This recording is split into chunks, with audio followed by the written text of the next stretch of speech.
Well, we are having fun here just listening to how many people are calling in from different places. Think we've got pretty much many countries all over the world. So I'm going to say a great welcome to everybody. Welcome, welcome. Glad you're here on this Saturday. And I am going to mute everybody, as we know how it gets to be when people plug in, and it gets a little loud sometimes when people don't get muted here and there. So I am muting everybody. Now, we love to come on our Saturday calls, and they are always working on being educational and inspirational, and mostly because we have such incredible products in Zeno that we absolutely love, and we see the results from them. We also are excited about the business because we have things that so many people need, and we can prove this with a blood test. And we want to get the word out to everybody.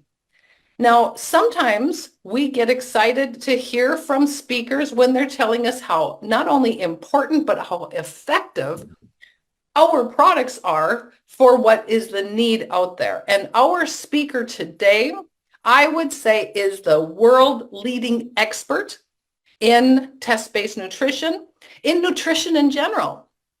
And not only is he an expert, he has been leading other incredible places and countries on educating them on why it is so important to have the right nutrients in the right balance to get the right optimal function in every area of your body.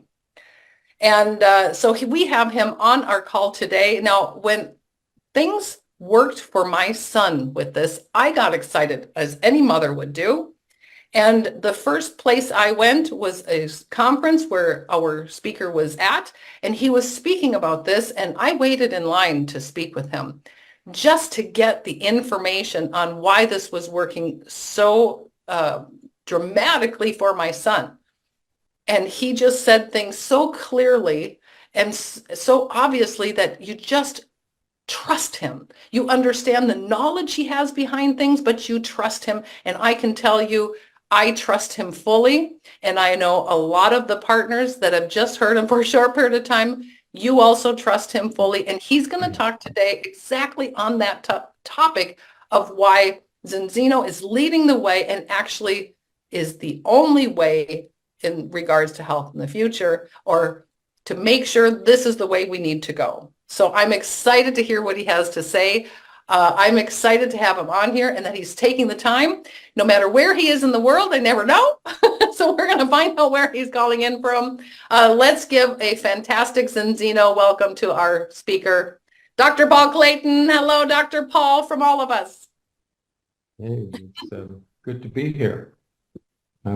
Where is here? I'm going to show you exactly where I am. If I can find a way to do this. Hold on. I heard you say it was the middle of nowhere, so now I'm getting excited to see where it is you're going to show us.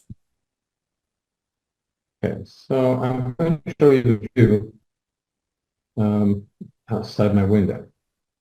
So this should be a full picture. This is the view outside my window. And it's really the middle of nowhere. I'm in the mountains. Very few traces of civilization. I do have Wi-Fi. And as I've been on tour for quite a few weeks now, I really need a haircut. But the only person around here who cuts hair is actually a sheep farmer who also shears sheep. And having seen his sheep, I think stylistically he's stuck in the 70s. So I have decided not to visit his establishment, and I'm going to wait until I get back to the bright lights in the big city. So I'm going to talk today about why the medical system that we know and perhaps don't altogether love has reached the end of the road. It's a system that really has its origins in the second half of the 19th century in the science of that time, the medical science of that time, which was dedicated to treating the diseases of that time, which were mostly infectious, And that model is now really no longer appropriate. It's no longer fit for use. We have a terrible medical model.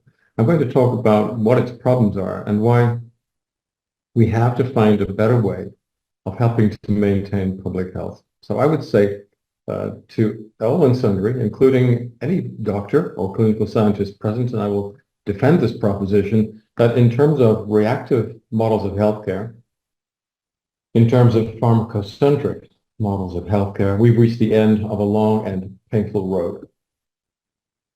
I'm going to quote the economist Herb Stein. Not every economist gets a law named after them.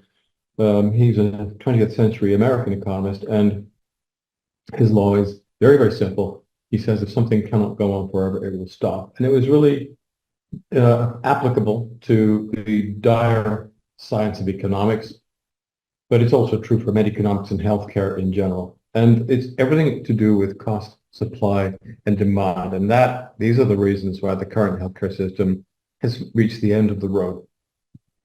So let's talk briefly about cost and demand. Now, the pharmaceutical industry is moving away as quickly as it can from small molecules to what are called biologicals. These are supposedly more precise, supposedly less toxic. In fact, that's not necessarily the case, but they're certainly more expensive.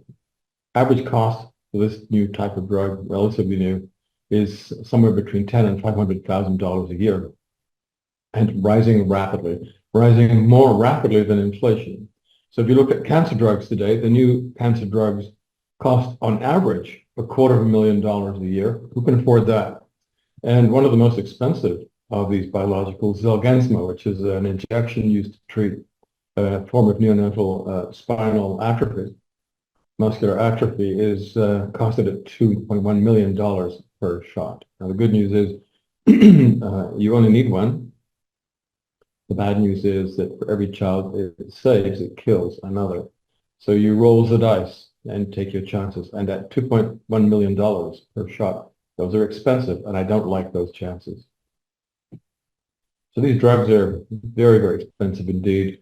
Demand for them is increasing because of public health, which is in a continuous and very substantial phase of decline.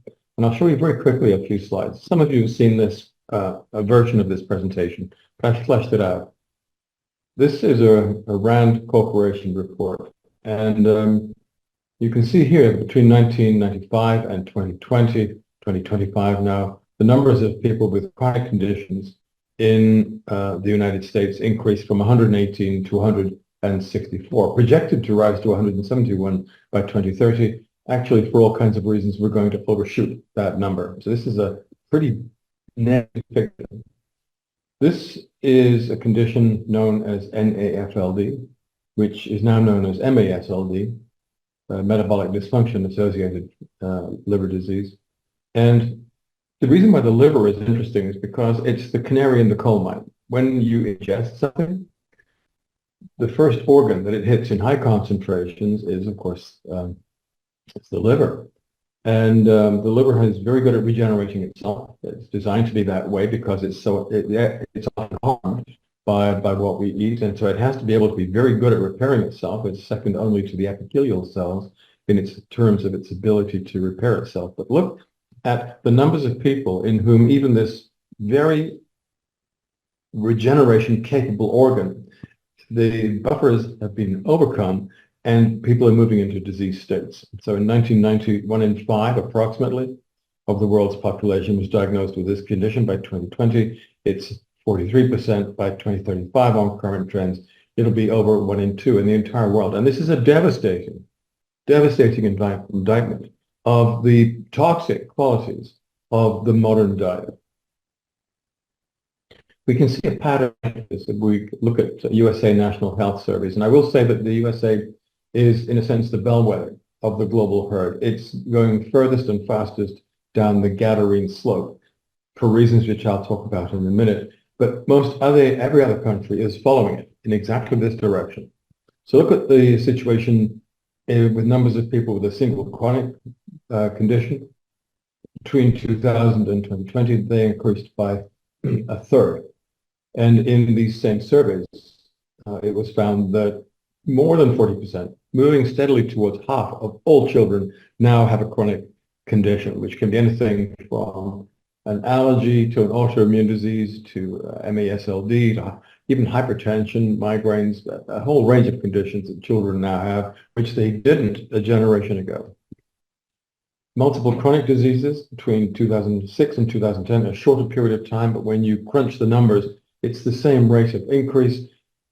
If we go back to 1960 and 1980, that's really my generation. In fact, I date back a little further than that.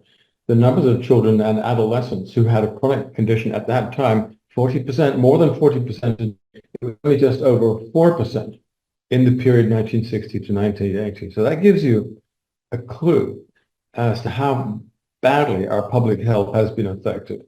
And if we go back to the very first USA National Health Survey, the numbers of adults with a chronic health condition, they're 60% today. They were 10% in 1935. So all of this is painting a picture of a population that is becoming very much sicker. It is in fact being chronically poisoned. Is it because we're getting older? That's something that some people say, because we're living longer, so we have more chronic degenerative disease. No, absolutely not. If you look at the period between 1980 and 1990, life expectancy in that decade rose by 20 months. So that's the most rapid period of increasing life expectancy that we have seen. In that same decade, the prevalence of the major chronic diseases, and that includes type 2 diabetes, hypertension, heart disease, and the cancers, rose by 40 to 150%, rising far more rapidly than the rate of increase in life expectancy. And this whole situation is made worse by demographics, because if you break the population down into working and those people who are not in the workforce, either because they're too young or because they're elderly and retired, and you can see that the percentage of the numbers of people who are in the population who are working and generating revenue is declining. So since approximately 2010, the numbers haven't changed very much, but look at the increase in the numbers of elderly. This is what they call the demographic time bomb, because it's the people who are working, who are putting money into Medicaid or other types of social insurance policies that are paid out to the elderly. It takes a lot of people working, paying taxes to maintain an elderly person who may have multiple illnesses and disabilities. And this model is now bankrupt. It's just run out of road. And some more demographics, older subjects are dying off, of course, but the numbers of people who are entering the high-risk zone are increasing much more rapidly. So the people in the over 65 group, and they tend to be increasingly people with multiple diseases. The numbers of people with multiple conditions are increasing dramatically too. And when they get to hospital, they're more difficult to manage, they're more expensive to manage. That group is increasing the fastest. So what's the latest data? Here we are in a situation where chronic diseases are the leading cause of disability and account for slightly more than 7 out of 10 deaths. About 20% of US GDP, and these diseases, the trends are all negative. They're occurring in younger subjects all over the world. So of course, life expectancy is falling. If the population is becoming sicker, health expectancy and then life expectancy must fall. And it's falling most rapidly in the United States and then the United Kingdom. And I'm going to explain to you why that is. So first, a little bit of detail here. And we need to ask the question, how did we get things so wrong? What kind of wrong turn did we make? When did it happen? What does it consist of? And what can we do to put it right? This is the money shot. This is a really, really interesting slide that I found when I was digging around in what used to be known as the Division of Vital Statistics at the National Center for Health Sciences. Is now that has been included into groups that have a rather different name today, like the NIH and the CDC. And if you look at the top two lines, the solid lines, what they are showing are the numbers of people dying from infectious and parasitic diseases, including bronchitis and tuberculosis. And you can see that from 1940 to 1960, they are falling consistently. They'd actually been falling for longer than that, since at least 1900, due to improved programs of public works, basically improved sanitation, water and air quality. The antibiotics made a little bit of a difference, not much. And the immunization programs made a little bit of a difference, but not much. Mostly the improvements in, or the reductions in these infectious diseases are to do with public schemes of sanitation. And the dotted lines represent chronic degenerative diseases, such as chronic obstructive pulmonary disease, lung cancer. And you can see that after about 1950, they really take off, and they are taking over. They become far more important than the non-communicable diseases. Now, this is true for problems, health problems that affect the respiratory tract, but this is also true for problems that affect the gastrointestinal tract, the genitourinary tract, and it's a fairly general pattern. What's going on here? Well, in 1940s, that was when the diet really started to change, and we made a wholesale move away from basic produce to fast and ultra-processed foods. That's when the largest part of what's called the nutrition transition took place. And about 10 years after that, in and around 1950, that's when the chronic degenerative diseases really start to take off, because it turns out that this is a diet that poisons you. And it now accounts for 75% of all the calories that are consumed by consumers in North America, which includes not just the United States, but also Canada and Mexico. Along with this change in our eating habits, we have seen an increase in the frequency of many, many chronic degenerative conditions. And this is a general truth.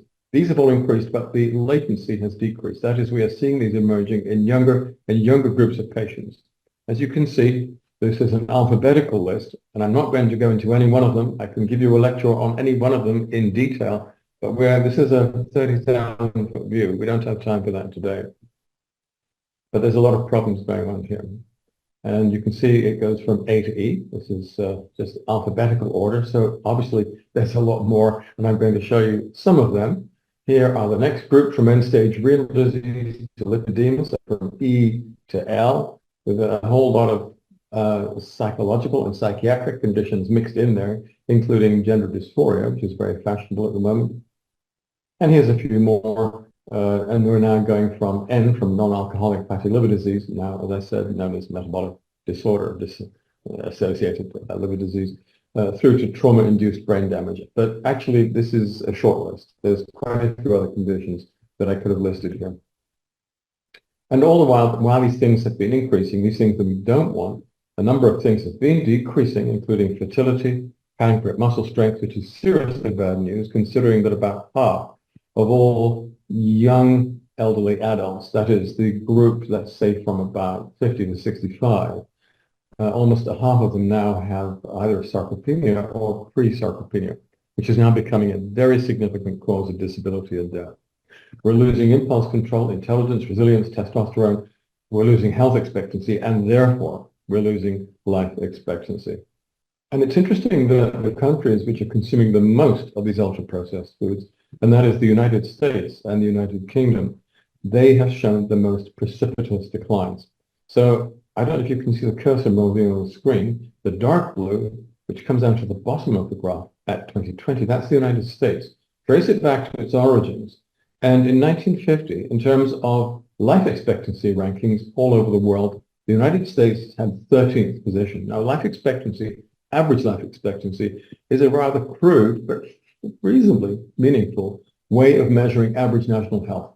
So back in 1950, the United States was among the 13 top healthy countries in the world. They're now 53. That was 2020. They've now fallen to 55. And then look at Britain. That is the pale blue curve here. You look to the right, that's position 36. And Britain, back in 1950, was in position number 11. Brits were actually quite healthy, and look how much they have fallen. These are the countries that are consuming the most of these toxic ultra-processed foods. And this is where I want to make the key point, that the medical model has been unable to cope with this. The last 50 years have seen an absolute explosion, a proliferation in the numbers of very specific, very potent, very expensive, and highly toxic pharmaceuticals that the medical profession used to try to treat everything. If this was really significant in terms of improving public health, then clearly public health would have improved as a result of all these pharmaceutical blockbusters. But as I showed you, it hasn't. It's gone from bad to much, much worse. So drugs cannot fix this problem. They are not the solution. Just say no, as Nancy Reagan used to say. And this has really been proved by a couple of recent studies which looked at polygenic risk scoring via accumulated single nucleotide polymorphisms. And let me just explain what that means. What we're doing here is identifying as many risk-denoting genes as we can, and then in an individual, you add up all the risk-denoting genes, and if they've got 10, you assign them a risk score of 10. If they have 20, you give them a risk score of 20. And the idea is the more of these risk-denoting genes you have, the more likely you are to develop the condition. And the idea was, the pharmaceutical company's idea and the medical profession's idea was, well, if we could really get into the detail and identify who is most at risk in this way, we could then use pharmaceutical products at least to reduce the risk in these people who are heading very seriously, as they thought, to a clinical endpoint. Now, you can't use pharmaceuticals in the general population, too expensive and way too toxic. But if you could identify the people who are really going to run into trouble, maybe you could justify treating them preventatively with drugs. 3 big studies, very big studies. We're talking about hundreds of thousands of people now looking at these polygenic risk scores, and all 3 studies failed. They failed because even when you take all these risk factors into account, that does not predict who gets sick, because what does predict who gets sick is lifestyle, lifestyle, lifestyle. It's your exposure, the things in your life that you are exposed to, including those things that you eat. So in other words, this most detailed, most precise, most individualized way of trying to determine who is most at risk, who you could then treat with drugs, completely washed out. Insufficiently predictive to justify costs, and way too toxic. These drugs are way too dangerous to give to the general population. So let's go back to Stein's law. The medical model has failed. We cannot continue because we're seeing more chronic degenerative disease. More people are developing these illnesses early in life. And then by the time they get to old age, they are coming to hospital and tertiary and quaternary medical centers with multiple conditions, which are really difficult and very expensive and labor intensive to treat. We can't keep on doing that because, well, has cost of healthcare, if you use this reactive model of healthcare, continue to increase, and the numbers of people in the workforce who are generating revenue are decreasing. Drugs are too toxic for prophylactic use, and we cannot predict who is going to get sick. These experiments have failed utterly. That was bad enough. But in the background, due to the stupidity, greed, and corruption of our political so-called elites, who are, in most cases, the scum of the earth, we are heading into a guaranteed long-term recession and depression. So even if we had a good economy, we couldn't keep this current reactive medical model going in the current situation that we are all in the West. This model is broken. It is bust. It cannot continue because we're being poisoned. And you've seen all this before. We're being poisoned by the ultra-processed diet, which creates chronic inflammatory stress, which creates dysbiosis, which reduces the functionality of our innate immune systems, and which leaves us vulnerable to glycemic stress and something called carbonylated stress, in oxidative stress, all of these things. And all of these things are absolutely caused by the modern ultra-processed diet. No wonder we are all getting sick. No wonder more than 40% of our children are sick. It's a shameful situation. And unfortunately, the reason why we haven't yet moved to a nutrition or food-based preventative model of healthcare is because the medical system is currently being held in check by the stakeholders, who are the pharmaceutical companies, to some extent the medical professionals themselves, and I would say the health insurance companies. They can do nothing because we're being poisoned. We have to move on. We have to create a new model. Now that the old model is failing, now that the tree, the nest, have burnt to ashes, there is a real possibility for a phoenix to emerge from these ashes, a new medical system based not on drugs, but on nutrition, based not on the reactive system, waiting until people get sick, but stopping them from getting sick in the first place. And in order to do that, we had to analyze, how is the modern world, the modern diet, making you sick? How does the industrial diet kill you? Well, we know that it affects your metabolism. We know also that it affects your epigenome. And epigenetics is a fascinating topic. My mother was the head scientist in the world's very first university department of epigenetics. And so I was steeped in this from a very young age. But it really covers the way in which what we do, what we eat, affects the way in which our genome expresses itself, which genes are up and down regulated. And it turns out that the modern diet resets the epigenome in a way that is profoundly destructive, along with unbalance our metabolism. So let's get more specific. How does the modern diet and lifestyle damage us? It causes, as I said, chronic inflammation, dysbiosis, type B malnutrition, and glycemic overload. These are four major drivers. There's other drivers as well, not quite so important, but perhaps we can talk about those on another occasion. All of this is made worse by our low energy lifestyle. We're physically extremely inactive, and that makes type B malnutrition and glycemic mismatch work. But for the first time ever, and this is what we're doing at Zinzino, we can propose antidotes. And many of you have seen for yourselves that these antidotes actually work. And they are. To beat chronic inflammatory stress, well, you could take steroids or non-steroidal anti-inflammatory drugs, too toxic. Instead, we use a combination of the omega-3s and amphiphilic polyphenols, which is highly effective, does not cause atrial fibrillation, does not produce cytotoxic and arrhythmogenic breakdown products, unlike commercial fish oil. We can reverse dysbiosis, restore a pre-transitional microbiome using mixed fermentable carbohydrates.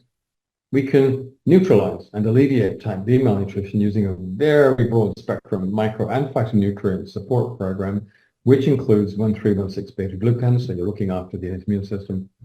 And to get over the worst of glycemic mismatch, firstly, I will tell people less sugar, less digestible carbs, more exercise.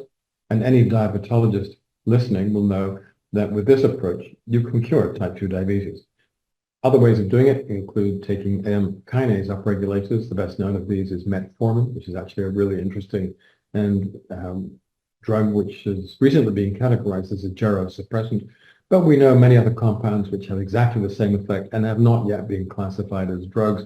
For those of you who would like to know more, if you visit my blog, in I think 2 weeks' time, I'm writing a post exactly on what these compounds are and how they work.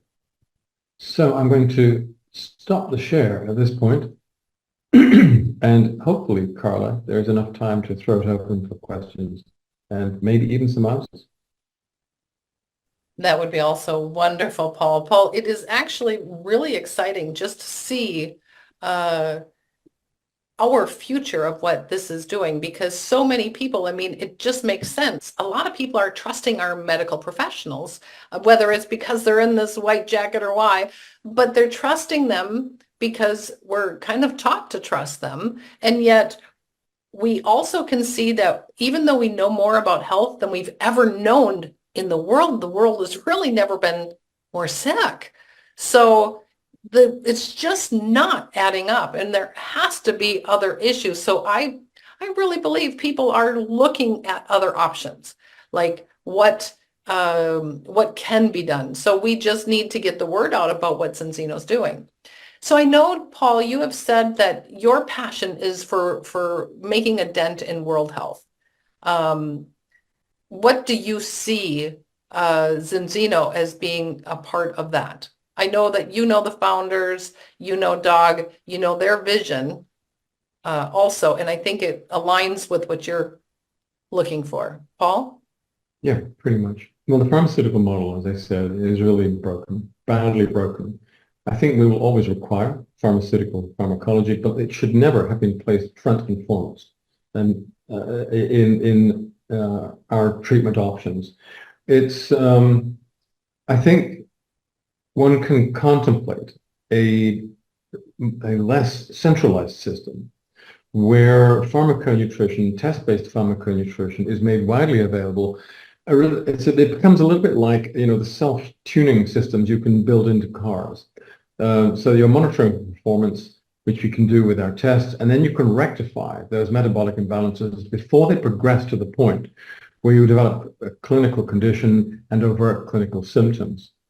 Now, the pharmaceutical model, as I said, it's a reactive model. We wait till people get sick, then try to treat them, and it has done nothing for public health. We've been firing our magic bullets in the wrong direction. The enemy was elsewhere, and we were being attacked from the other side of the range by the food industry, who are now beginning to understand just how destructive that they have been.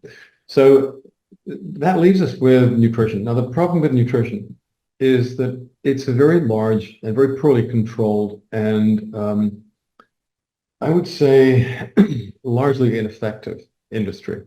The two largest sectors within supplements are fish oil and multivitamins and minerals. And we know that they don't work, but they've been tested repeatedly in multiple different ways.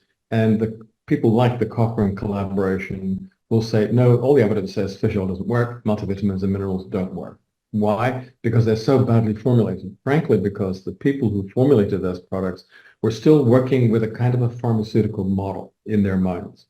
We've gone about things very, very differently. Instead of saying, oh, you don't have enough calcium, so let's give you more calcium, an approach which is one-dimensional, crudely linear, and completely ineffective.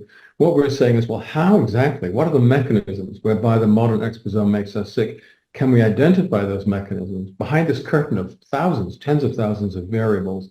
And then if we can identify the drivers, can we neutralize them? That was our approach. And then we felt, okay, if we can do this, how can we demonstrate it? So now we're saying to people, okay, you don't have to go to the doctor. Hopefully you won't have to go to the hospital or the clinic or anything else. Test yourself. If there is a problem, it may not yet have manifested overtly as a clinical condition, but if we can see this early on, there is a good chance that we will prevent you from ever reaching that clinical endpoint. Now, I think any doctor listening will agree that this is a better way to approach not just individual, but public health as well. We're using an approach which is extremely cheap compared to drugs. I mean, it's orders of magnitude less expensive. It is not toxic at all. I can say in all the years that I've been practicing this kind of medicine, I haven't killed a single patient. And I think very few doctors who use a pharmacocentric approach, a pharmaceutical approach, could actually make that claim. The medical profession kills a lot of its patients, not deliberately, generally, but simply because pharmaceuticals are pretty toxic tools, even when they're used reactively. Using them preventatively or prophylactically is simply not a place you can go. So what I'm talking about is a very major change in the way in which we think about healthcare. We're taking it away from a centralized and a vertical model whereby you go to the doctor and they will distribute pharmaceuticals, which will come to you from a pharmacy.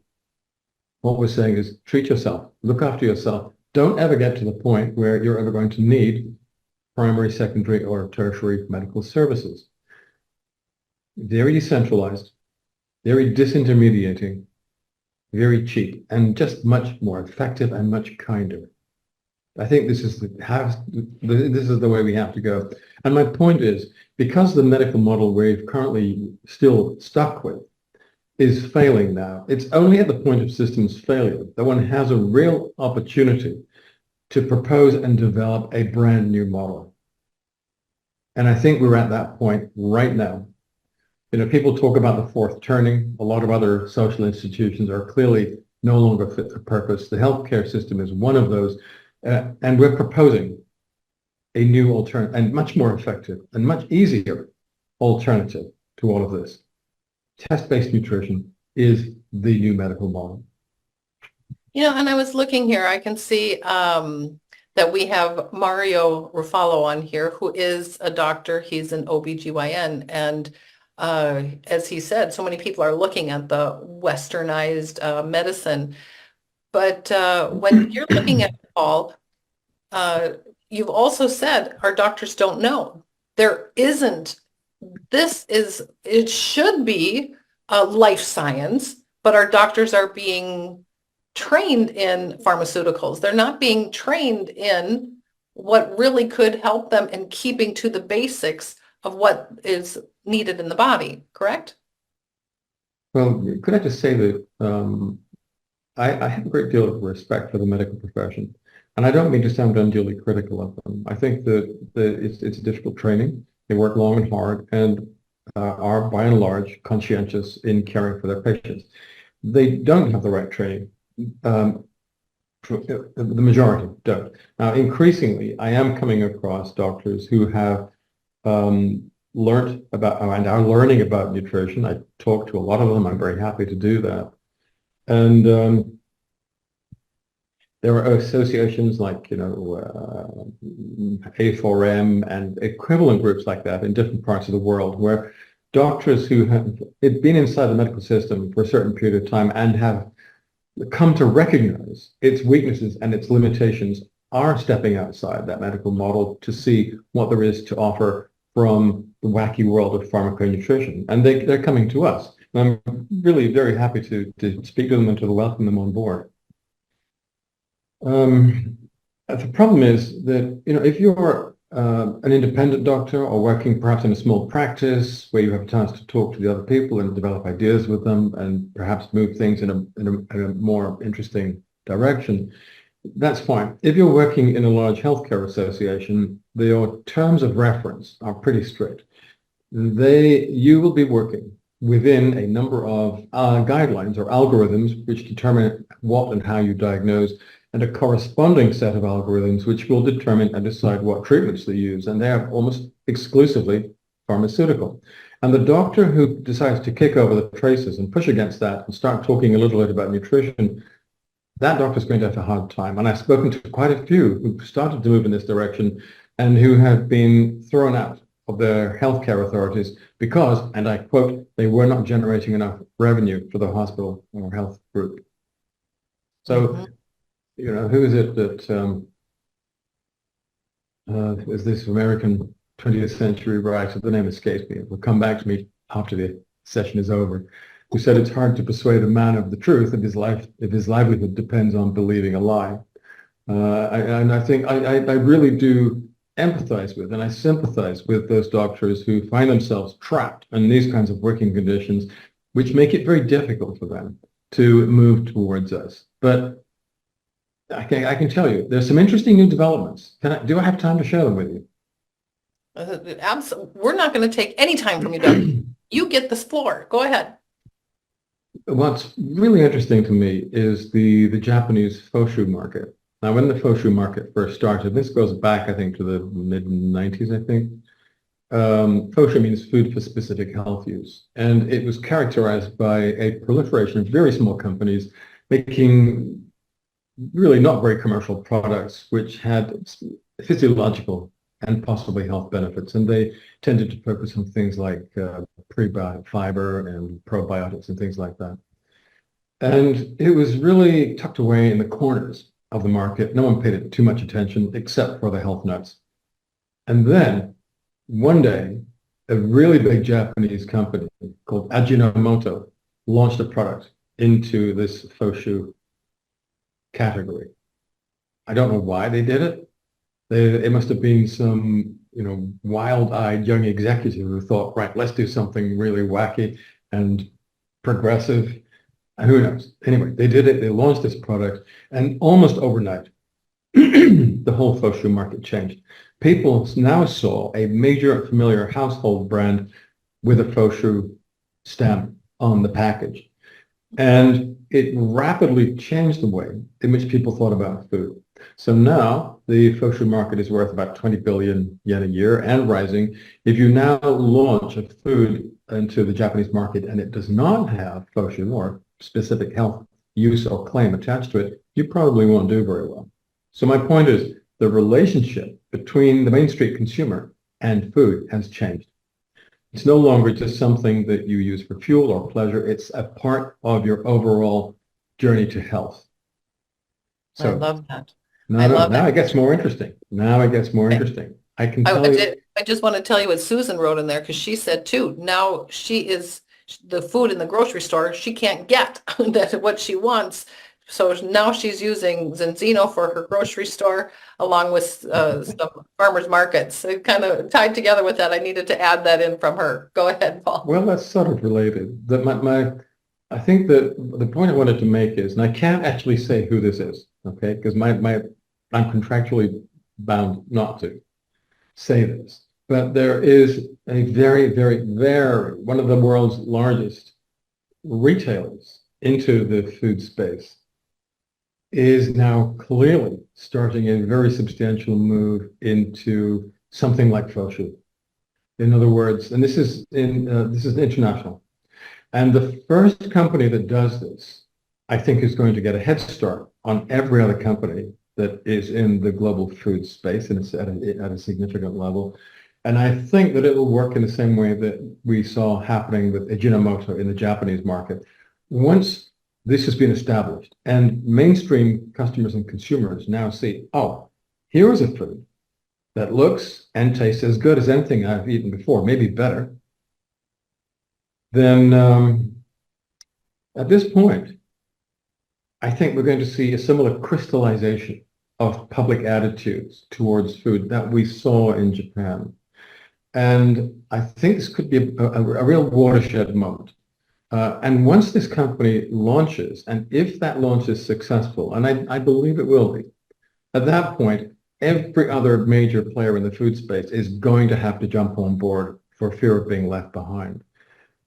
So I can see a somewhat better future emerging where the food environment, even the ultra-processed food environment, ultra-processed doesn't have to be bad. It's just the current generation of ultra-processed foods aren't. You can be ultra-processed and health positive. This is going to have a huge impact on public health statistics, as significant as was the impact of improved public sanitation on the frequency of the infectious diseases, which I referred to in that slide earlier. So I can see a very bright new landscape opening up. And at that point, I think the pharmaceutical industry will be forced to retrench very significantly. And I think that they will lose their current stranglehold on the models of reactive healthcare that we are still imprisoned by.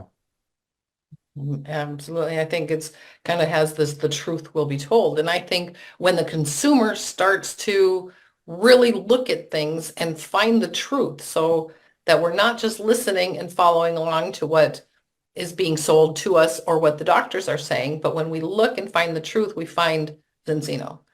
You know, I wanted to touch on these two questions here before. I know your time is going to be limited here. And it has to do with why it's Zinzino. Why it is Zinzino that's going to be making this difference. For example, I see it's Robert Ferguson is saying, you know, a lot of fish oils are out there. People know omegas are great. And most of them are infused with a vitamin E. And so he's saying, why is it that we're mixing this with polyphenols?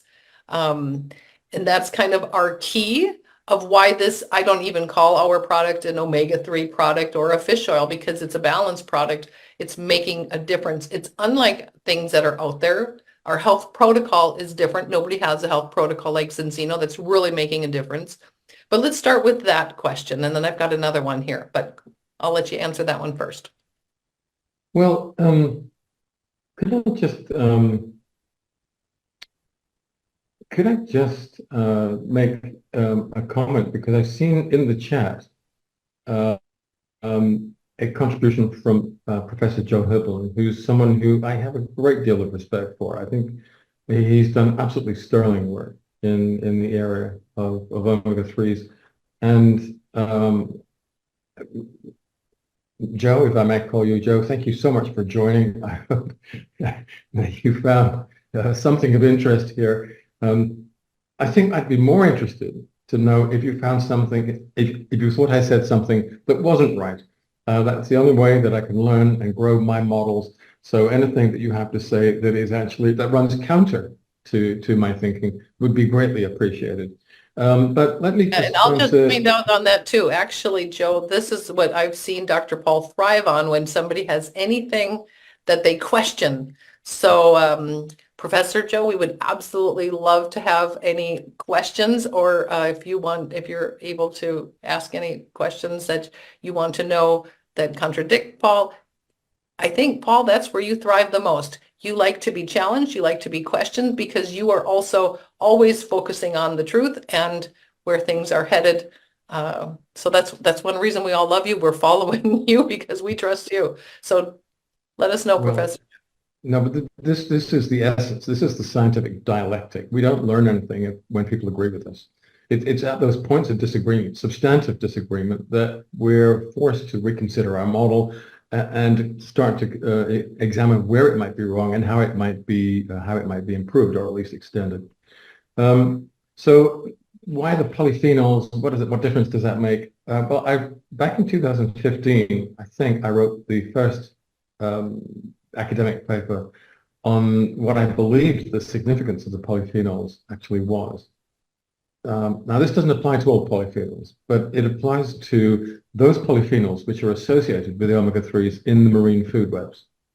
So it's, we had all this data that was creating acute cognitive dissonance, at least inside my head, because you had a lot of epidemiological data that said, well, eating fish, and probably particularly cold water oily fish, is actually really good for you.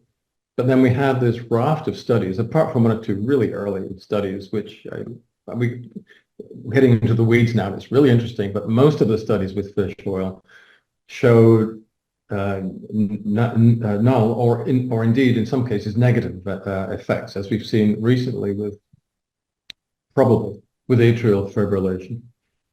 So there clearly had to be a difference between oily fish and fish oil.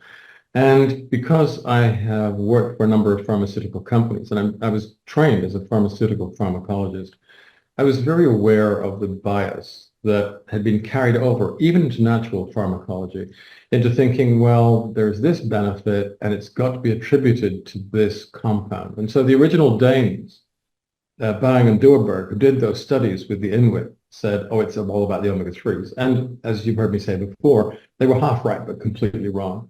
Because omega-3s clearly are important. I'm not saying that they're not at all. They're very, very important. But I don't think they work particularly well unless they are combined with these rather strange polyphenols that you find in the marine food web. And they are called, most of them are fluorotannins. And you have some which are more hydrophobic, some of which are more hydrophilic. But there's this very interesting group which are basically, they have a hydrophilic and a hydrophobic end. So they are amphiphiles, technically. And what that means is in the cold water marine algae, whether they're single cells or macroalgae that produce these omega-3s, they produce these fluorotannins as well. And they bind very, very tightly to the fish oil. They form kind of macroliposomes because of the structure of the fluorotannins. And so the omega-3s travel bound to the polyphenols through the gut and the tissues of the krill, and then the gut and the tissues of the pelagic fish, and then the gut and the tissues of the large fish, the marine mammals, and the Inuit. You never find the omega-3s on their own. They're too fragile. They can't travel in this way. But they are stabilized, and they can survive for years if they're bound to the polyphenols. And you always find them together. Even if you cut into an Inuit, which I haven't personally done, but I've attended a surgery where someone from the northwest of Europe was being operated on. And the interesting thing is their adipose tissue is not the same color as the adipose tissue you'd find in an average Western person, which is either cream or maybe pale yellow, or if they've eaten a lot of beta-carotene supplements or drunk a lot of carrot juice, it might be more orange. But the body fat in those people who are eating a lot of these oily fish is actually pale brown. And that is the same pigment that you find in the cold water seaweeds, and those are the fluorotannins. So they travel together. And we see the same thing in the dried blood spot tests that we've done. We're now up to about 1.5 million, which is the largest library by, I think, an order of magnitude in the world at the moment. And we find that, let's say in Europe, average 6-to-3 ratios are about 15-to-1. And that's in people who don't eat fish, don't take fish oil supplements. If they take a fish oil supplement, that brings it down to about 10-to-1, which is an improvement, but it's not enough. It's just not enough. You get good primary bioavailability. Anyone can absorb fish oil or oil of any kind of edible oil because there are evolutionary potent reasons for that. You can't afford to waste such a dense source of calories. So it doesn't matter whether the oil is present as free fatty acids or esters or phosphatidyl phospholipids. We absorb that. So you have good primary bioavailability, but that's not what matters. The omega-3s in your bloodstream don't confer any anti-inflammatory effects. You need to incorporate them into your cell membranes before they can start to create an anti-inflammatory benefit. That's your secondary bioavailability. And then if we go back to our Europeans, 15 to 1 comes down to 10 to 1 if you take a commercial fish oil supplement, because most of the omega-3s are burnt up, they're oxidized, and they form some rather nasty cytotoxic and arrhythmogenic products, malondialdehyde, nonanols, compounds like that. And that's probably why, if you take a lot of commercial fish oil, you might increase your risk of atrial fibrillation. But in people who eat a lot of oily fish, and there are some in the northwest, again, of Europe, their 6-to-3 ratios dip down below 5 to 1, and they actually have a lower incidence of many of the inflammatory conditions. And the only other group that has this low ratio of 6 to 3 are the people who take balance oil, where the omega-3s have been recombined with amphiphilic polyphenols, derived this time from olive. So it's all about biochemistry. It's about combinatorial biochemistry. It's about non-linear thinking, or at least non-pharmaceutical thinking. Nutrition is simply not conducive to magic bullets, to single actives, single outputs. That's a Pasteurian model. It works sort of for xenomolecules, for pharmaceutical molecules, but that is simply not how nutrition and how metabolomics work. In nutrition, everything is connected. Everything is joined up. Everything sort of bounces back and is very, self-reflexive and self-referencing. Again, I talk about this sort of thing a lot in my blog. And for anyone who's interested, here's the reference. Well, actually, Yes, Dr. Paul Clayton, EU. Yes, And Dr. Clayton. listen, if Professor Hilburn would like to comment, I'd be very happy to give him the mic. I absolutely am. I did write him and ask that, and I just want to round this off also because as you were talking about our health protocol and how powerful things in with our getting into balance with our balance product, using our zinobiotic, which I know is one of the things you're most proud of, plus our vitamins and mineral, and how that really makes a difference. So I appreciate that. But yes, you mentioned Professor Joe Hibbelin on here, so I am going to have him unmute and join him here because you said you respect his work also. Dr. Paul, would you like to introduce and let us know who Professor Joe is, because I just added him to our group. Paul, would you please introduce him?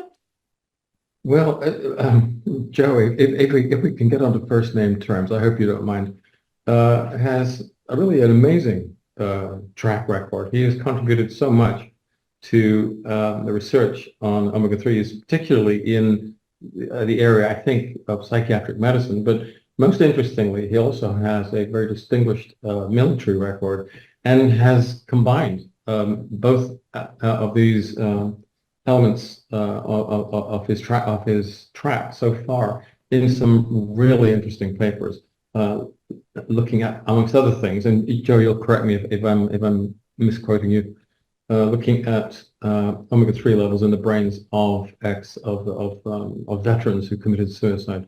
This was a paper that influenced me greatly in my thinking.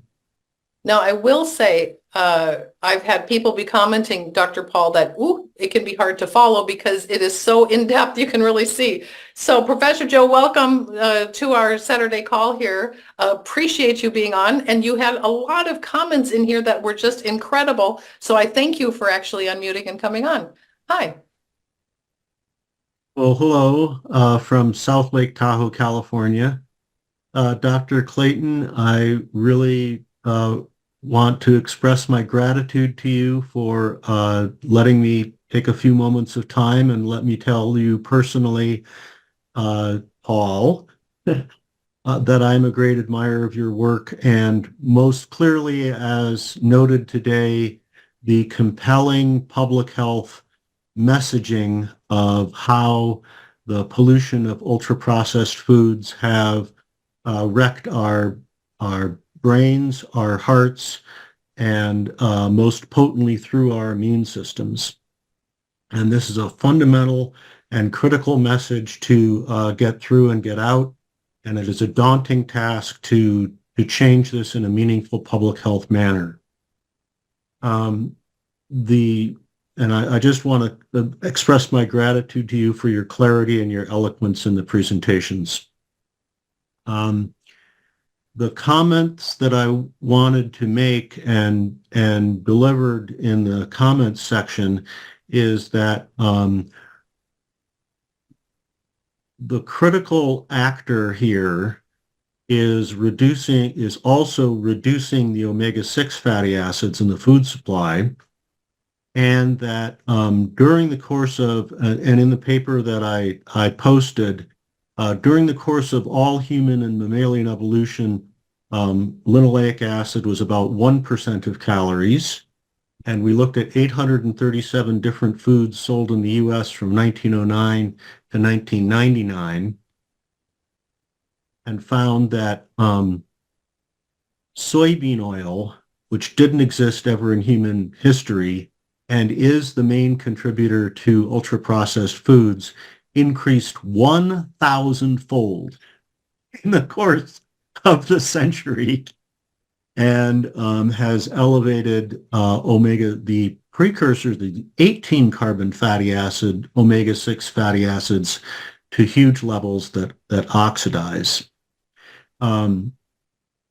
The critical issue is that the plant sources the 18 carbon fatty acids, but the real actor in inflammation is the elongation, the arachidonic acid produced from soybean oil, because that is like pouring gasoline on the fire of inflammation.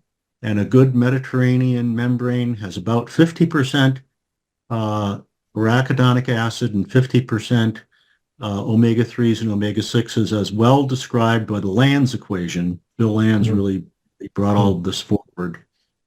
And so amongst the daunting tasks that we have is not only to add proper omega-3 fatty acids with polyphenols and good antioxidant measures as a product, but if we really want to make a public health impact, we have the daunting task of the battle of reducing linoleic acid and reducing soybean oils, as well described by Nina Techholz in her book Big Fat Surprise, that there's a sort of an intellectual conspiracy out there that polyunsaturates, especially linoleic acid, lower cholesterol and therefore lower cardiovascular health. And it's just simply not true.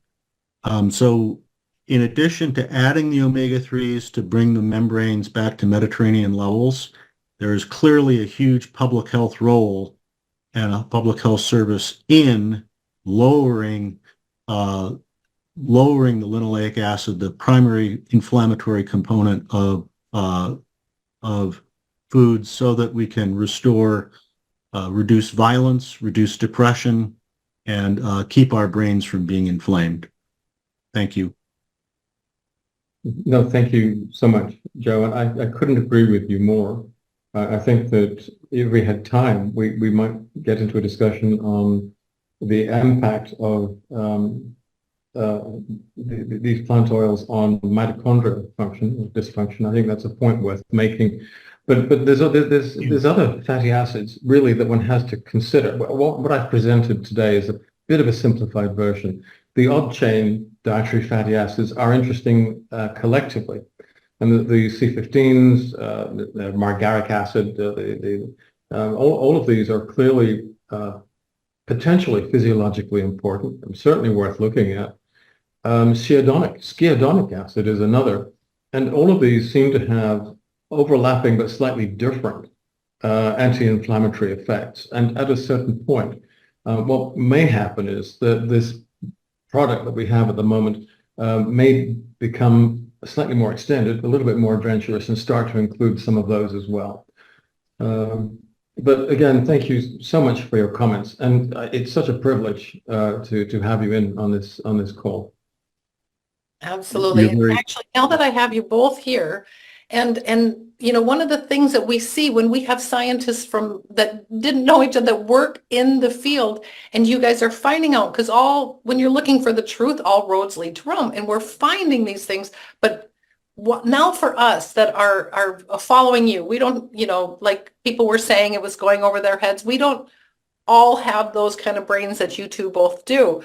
But we want to get the word out of what Zinzino is really doing to make the difference, but it's health-based and science-backed, using the science that you guys have been studying.